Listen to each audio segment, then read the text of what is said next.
may not have President a nuclear Obama weapon. left office in 2016, sir. I know, but I'm saying there are many people in this committee who said Iran should never have a nuclear weapon at any cost. I agree with and that. They should not have a nuclear weapon, and they're closer thanks to this administration's policies. Absolutely and not, the Strait of Hormuz is still closed. Treasury Secretary Scott Bessent arrived on Capitol Hill, expecting a standard budget review, but instead, he walked directly into a buzzsaw. I cornered the Treasury Secretary face-to-face, demanding answers on the administration's disastrous economic policies. Last month, I asked the president's nominee to lead the Federal Reserve what I thought was a simple question, but he tried to dodge it. His answer was cute. I'm not sure the American people who were struggling were laughing. So I'll ask you the same question to see if I can get a clear answer. President Trump has said that his grade of the economy, his words, is a quote, plus, plus, plus, plus, plus. He said this before he sent energy and gas prices soaring with this illegal war in Iran, a war that's costing taxpayers billions of dollars, $1 billion or more per day, turbocharging inflation. So I'll ask the Secretary of the Treasury the same question. Given all of the challenges facing ordinary Americans, our political differences aside, what grade would you give the U.S. economy right now?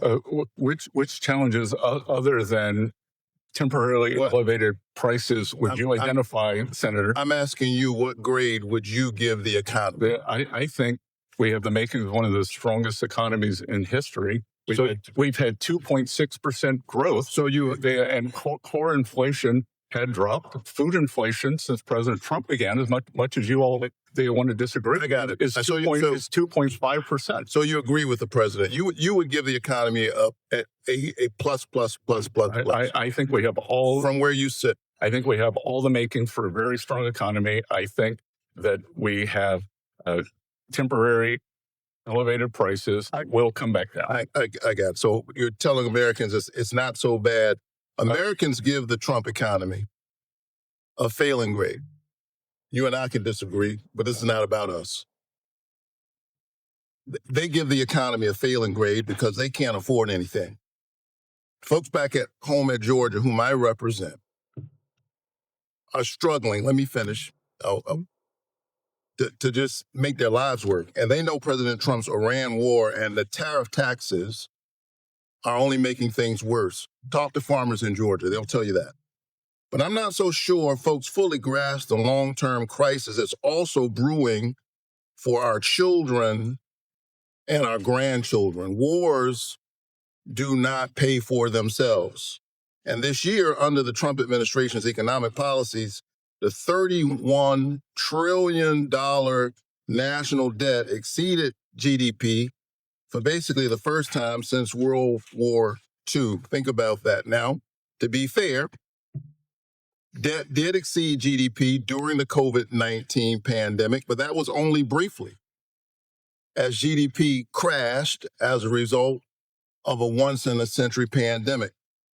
The big ugly bill alone will add nearly $5 trillion to the national debt, something that I do care about. And I think it matters. I think it's interesting that Republicans talk about it when Democrats are in charge. But I haven't heard much discussion about the national debt lately. According to our nonpartisan scorekeepers in the Congressional Budget Office, it will add $5 trillion to the national debt. Do you still think that driving deeper into debt to extend billionaire tax cuts were a good investment? Sir, that 90% of the filers who availed themselves on President Trump's signature policies make below $100,000. And if you want to know who is responsible for the American people, you all torched them during the Biden administration. I'm not sure if you were part of that. But we had 21.5%. Look, Joe Biden has been out of office 2 years. And the fact that you all keep talking about real negative everything. Growth. Sir, I'm asking you a basic question. Do you think that going into debt to extend billionaire tax cuts was a good investment? Yes or no? I disagree with the categorization of billionaire tax cuts when, in fact, most of the tax cuts went to No, working. all of those went tax, to working the Americans. tax, according to the And according you were, according to Senator, the, you were quoting the Congressional Budget Office, which according to wait, the Yale Budget Office, the Yale Budget Lab. The Yale Budget Lab is a bunch of Biden hacks. Oh yeah, okay. Well, you should talk to the people in Georgia. They will tell you, sir, that whatever tax relief you think you gave them was more than taken up by these tariffs. They according to the Yale Budget Lab, the administration's tariffs cost families 3 times as much as they got back in tax cuts. But I'm not talking to folks at Yale. I talked to the folks in Georgia.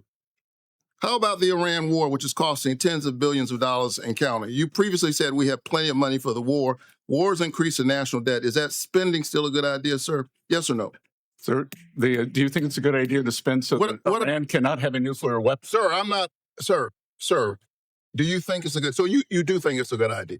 I think the Iran war I think just as many people historically, when President Obama was in office, said that Iran may not have President Obama left office in 2016, sir. I know, but I'm saying there are many people on this committee who said Iran should never have a nuclear weapon at any cost. I agree with that. They should not have a nuclear weapon, and they're closer thanks to this administration's policy. Absolutely. And the Strait of Hormuz is still closed.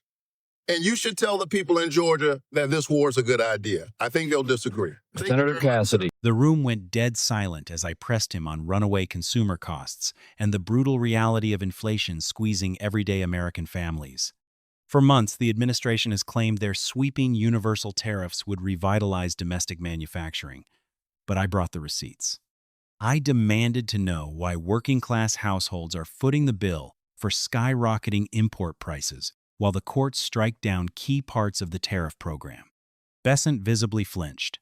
He tried to pivot, claiming these duties are just a negotiating tool to rewrite global trade. But when pushed on whether everyday citizens deserve immediate financial relief, the Treasury Secretary completely lost his cool. Instead of delivering real economic data, he lashing out, abandoning the typical diplomatic posture of a Treasury chief to launch an aggressive, highly personal defense. The exchange devolved into pure political theater as Bessent began interrupting the line of questioning entirely. The gridlock got so intense that committee members had to step in, openly asking leadership to intervene just to get him to stop talking. He didn't just dodge the question.